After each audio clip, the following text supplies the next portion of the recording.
পাওয়া যায় যে হযরত আনাস বলেন, कि अल्लाह की कसम আল্লাহর यकीन কসম, मेरा माल নিশ্চয় बहुत ज्यादा আমার সম্পদ অনেক বেশি এবং আমার সন্তান ও নাতি নাতনির সংখ্যা আজ প্রায় 100-র কাছাকাছি পৌঁছেছে।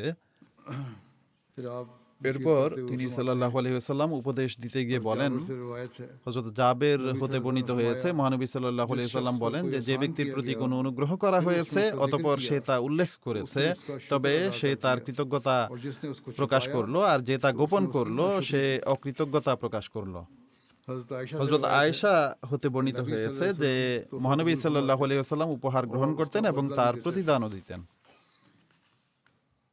হযরত জাবির বিন আব্দুল্লাহ বর্ণনা করেন कि रसूलुल्लाह যে মহানবী সাল্লাল্লাহু আলাইহি ওয়াসাল্লাম বলেছেন, যাকে কোনো উপহার দেওয়া হয় সে যদি সামর্থ্য রাখে তবে যেন সেই উপহারের প্রতিদান দেয়, আর যদি সামর্থ্য না থাকে তবে সে যেন উপহারদাতার প্রশংসা করে, কেননা যে ব্যক্তি उसकी तारीफ তার की, প্রশংসা করলো उसने शुक्रिया সে अदा कर কৃতজ্ঞতা আদায় করলো, और जिसने उसको আর যে छुपाया, তা গোপন করলো সে অকৃতজ্ঞতা ये করলো। है वो बुनियादी अखलाक जो बुनियाद এগুলোই হলো সেই মৌলিক নৈতিক গুণাবলী যা সমাজে ভালোবাসা ও সম্প্রীতি সৃষ্টির জন্য একান্ত জরুরি।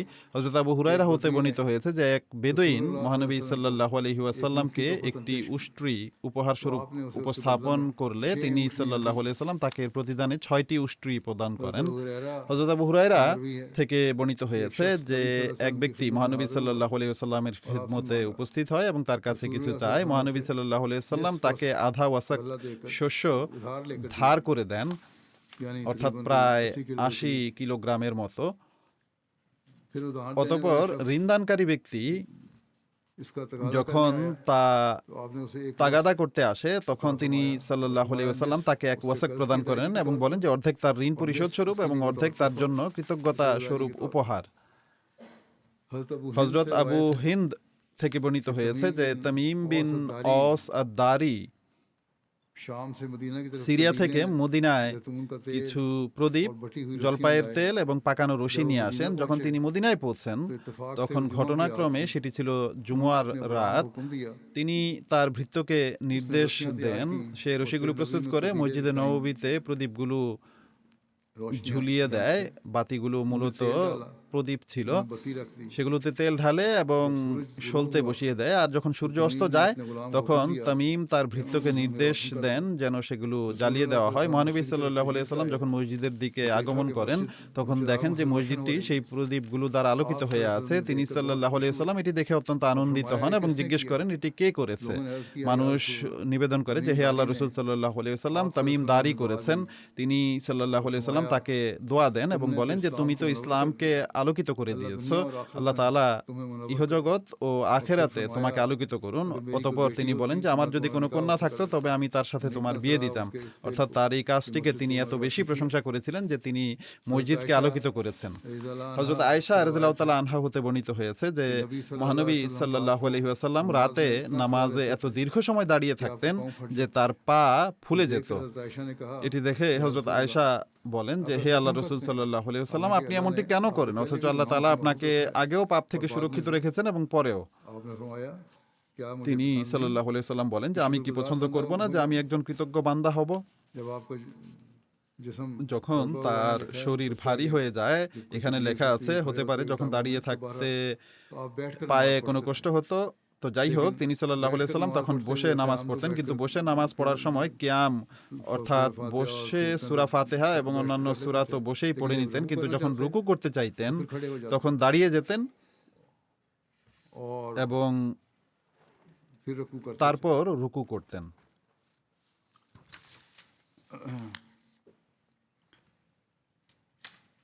अता रिवायत करते हैं আতা বর্ণনা করেন যে একবার আমি ইবনে উমর এবং উবাইদুল্লাহ বিন উমরের সাথে হযরত আয়েশার সমীপে উপস্থিত হই এবং আমি উম্মুল মুমিনিন হযরত আয়েশা রাদিয়াল্লাহু তাআলা আনহাকে से अर्ज की कि मुझे জিজ্ঞেস করি যে আমাকে মহানবী সাল্লাল্লাহু আলাইহি ওয়াসাল্লামের এমন কোনো বিস্ময়কর কথা বলুন যা আপনি মহানবী সাল্লাল্লাহু আলাইহি ওয়াসাল্লামের মাঝে দেখেছেন। তখন হযরত আয়েশা आप রাদিয়াল্লাহু তাআলা আনহা তার সাল্লাল্লাহু আলাইহি ওয়াসাল্লামের স্মরণে ব্যাকুল হয়ে কেঁদে ফেলেন এবং বলতে থাকেন যে মহানবী সাল্লাল্লাহু আলাইহি ওয়াসাল্লামের প্রতিটি আচরণই ছিল অনন্য। कहते हैं एक दफा তিনি বলেন যে একবার कि মহানবী সাল্লাল্লাহু আলাইহি ওয়াসাল্লাম এক রাতে আমার কাছে আগমন করেন, আমার সাথে বিছানায় শায়িত ছিলেন। তিনি সাল্লাল্লাহু আলাইহি ওয়াসাল্লাম বলেন যে, হে আয়েশা, আজকের রাতে তুমি কি আমাকে অনুমতি দিচ্ছ যেন আমি আমার রবের ইবাদত করতে পারি? আমি বললাম, খোদার কসম, আমি তো আপনার ইচ্ছার প্রতি সম্মান এবং আপনার নৈকট্য পছন্দ করি, আমার পক্ষ থেকে আপনাকে অনুমতি দেওয়া হলো। তখন তিনি উঠেন, মশকের পানি দিয়ে উযু করেন এবং নামাজের জন্য দাঁড়িয়ে যান। আর নামাজে এত বেশি কাঁদেন যে তার অশ্রু তার পবিত্র বক্ষে ঝরতে থাকে। নামাজের পর তিনি ডান দিকে হেলান দিয়ে এমনভাবে বসে পড়েন যে তার ডান হাত তার ডান গালের নিচে ছিল, আর এরপর কাঁদতে আরম্ভ করেন, এমনকি তার অশ্রু মাটিতে ঝরতে থাকে। অবশেষে ফজরের আজান দেওয়ার পর বিলাল আসেন। যখন তিনি তাকে এভাবে ক্রন্দনরত দেখেন, তখন তিনি বলেন যে, হে আল্লাহ রাসূল সাল্লাল্লাহু আলাইহি ওয়াসাল্লাম, আপনি এত কাঁদছেন কেন? অথচ আল্লাহ তাআলা আপনার অতীত ও ভবিষ্যতের সমস্ত ত্রুটি ক্ষমা করে দিয়েছেন। তখন মহানবী সাল্লাল্লাহু আলাইহি ওয়াসাল্লাম বলেন যে, আমি কি আল্লাহ তাআলার কৃতজ্ঞ বান্দা হব না? আর আমি কেনই বা কাঁদবো না, যখন আজ রাতে আমার রব এই আয়াতগুলো অবতীর্ণ করেছেন। সূরা আলে ইমরানের সেই আয়াতগুলো হলো, ইন্না ফি খালকিস সামাওয়াতি ওয়াল আরদি ওয়া ইখতিলাফিল লাইলি ওয়ান নাহারি লাআয়াতিল লিউলিল আলবাব الذين يذكرون الله قياما وقعودا وعلى جنوبهم ويتفكرون في خلق السماوات والأرض ربنا ما خلقت هذا باطلا سبحانك فقنا عذاب النار।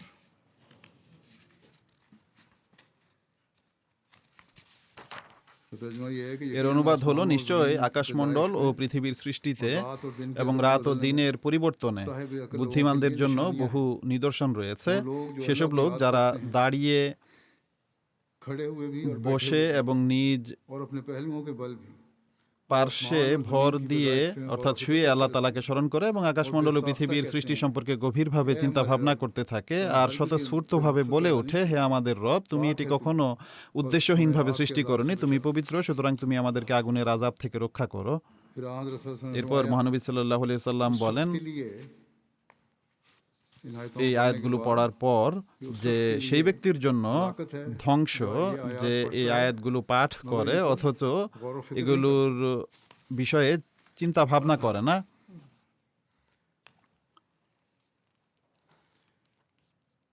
হযরত মুসলিম মাউদ রাদিয়াল্লাহু তাআলা আনহু এই হাদিসের ব্যাখ্যা করতে গিয়ে এক স্থানে বলেন যে আরবি শব্দ আলা কুনা আবদান শাকুরা, অর্থাৎ তার কৃতজ্ঞতা সম্পর্কিত যে হাদিসটি ছিল তার শব্দগুলো, তিনি বলেন যে, হে আয়েশা, এটি কি কেবল খোদারই কাজ যে তিনি অনুগ্রহকারী হবেন? বান্দার কি এটি কাজ নয় যে সে তার নিজ দায়িত্বগুলো পালন করবে? যদি রাসূল করিম সাল্লাল্লাহু আলাইহি ওয়াসাল্লামের মতো মানুষও তার করা সেই সমস্ত কুরবানি সত্ত্বেও এবং খোদা তাআলার প্রতি তার অন্তরে থাকা ভালোবাসার অনুভূতির সেই আধিক্য সত্ত্বেও এই বিষয়ের মুখাপেক্ষী ছিলেন যে রাতে জেগে আল্লাহ তাআলার সমীপে এত দীর্ঘ সময় দাঁড়িয়ে থাকতেন যে তার পা ফুলে যেত, দিনে ইবাদত করতেন এবং নিজের জীবনকে খোদা তাআলার সাথে মিলিত হওয়ার জন্য সর্বাধিক উপযুক্ত করে তুলতেন, তবে অন্য আর কোন মানুষ আছে যে নিজেকে এসব দায়িত্ব থেকে মুক্ত মনে করতে পারে?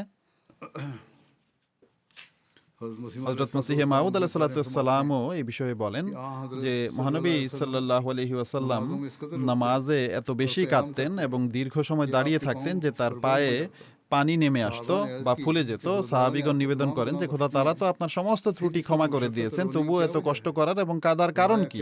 তিনি সাল্লাল্লাহু আলাইহি ওয়াসাল্লাম বলেন যে আমি কি খোদার কৃতজ্ঞ বান্দা হব না? মহানবী সাল্লাল্লাহু আলাইহি ওয়াসাল্লামের এই অবস্থা আমাদের সবার কাছেই দাবি করে যে আমরা যেন আল্লাহ তাআলার নিয়ামত সমূহের প্রতি কৃতজ্ঞ হয়ে আমাদের কৃতজ্ঞতাকে চরম শিখরে উন্নীত করি। কৃতজ্ঞতা মানে বসে থাকার নাম নয়, বরং কৃতজ্ঞতা কর্মের ক্ষেত্রে আরো বেশি উন্নতি দাবি করে। মহানবী সাল্লাল্লাহু আলাইহি ওয়াসাল্লাম তাকওয়া এর সর্বোচ্চ মানদণ্ডে অধিষ্ঠিত ছিলেন, তাই তিনি আবদে শাকুর অর্থাৎ কৃতজ্ঞ বান্দা হওয়ারও সর্বোচ্চ মান অর্জন করেছিলেন এবং সাথে সাথে আমাদেরও এই উপদেশ দিয়েছেন যে তোমরাও আবদে শাকুর হও যদি আল্লাহ তাআলার প্রকৃত বান্দা হওয়ার দায়িত্ব পালন করতে চাও। যতই আল্লাহ তাআলা তোমাদের উপর কৃপা অবতীর্ণ করেন, ততই ইবাদতের মানও উন্নত করো এবং কৃতজ্ঞতা প্রকাশ করো। খোদা তাআলার কৃপার ফলে অলসতা আসা উচিত নয়, বরং ইবাদত ও কৃতজ্ঞতায় आगे से आगे সামনের দিকে অগ্রসর হওয়া উচিত। সুতরাং जब तक हम যতদিন আমরা এই ব্যবস্থাপত্রের উপর আমল করতে থাকবো, ইনশাআল্লাহ আমরা ব্যক্তিগতভাবে এবং সামষ্টিকভাবেও উন্নতির লক্ষ্য অতিক্রম করতে থাকবো। হযরত মুসলিম মাউদ রাদিয়াল্লাহু তাআলা আনহু इसकी এর वजाहत में एक जगह আরো ব্যাখ্যা করতে গিয়ে এক স্থানে এটিও বলেছেন যে নির্বোধ সেই ব্যক্তি যে বলেছে করম হায় তো মারা কর্দ গুস্তাখ। এটি ফার্সি কবিতার একটি চরণ, যার অর্থ হলো তোমার কৃপাই আমাকে ধৃষ্ট বানিয়ে দিয়েছে। शायर कहता है এক কবি আল্লাহ তাআলাকে বলছে যে আল্লাহ তাআলার কৃপা আমাকে ধৃষ্ট বা বেয়াদব বানিয়ে দিয়েছে। কৃতজ্ঞ হওয়ার পরিবর্তে সে ধৃষ্ট হয়ে গেছে। क्योंकि खुदा के फजल इंसान को কিন্তু गुस्ताख नहीं খোদার बनाता কৃপা মানুষকে ধৃষ্ট বানায় না, कहता है वो, সে ভুল কথা বলছে এবং অবাধ্যও বানায় না, बल्कि और ज्यादा शुक्र বরং আরো বেশি কৃতজ্ঞ और फरमाबरदार ও बनाता है। অনুগত বানায়। बस সুতরাং তোমরা পূর্বের তুলনায় আরো বেশি কৃতজ্ঞ হয়ে যাও, কারণ খোদা তাআলা বলেন লা ইন শাকারতুম লা আযীদান্নাকুম, जो कुछ तुम्हें दिया অর্থাৎ गया है, তোমাদের तुम যা उसको কিছু शुक्र দেওয়া अदा হয়েছে करोगे, তোমরা যদি তার জন্য কৃতজ্ঞতা জ্ঞাপন করো তবে আমি তোমাদের আরো বেশি দেব। আল্লাহ তাআলা আমাদেরকে প্রকৃত কৃতজ্ঞ করুন, हकीकी आबिदुन প্রকৃত ইবাদতকারী फजलों को বানান, हासिल करने वाले हमेशा আমরা যেন সর্বদা তার কৃপা লাভকারী হতে থাকি।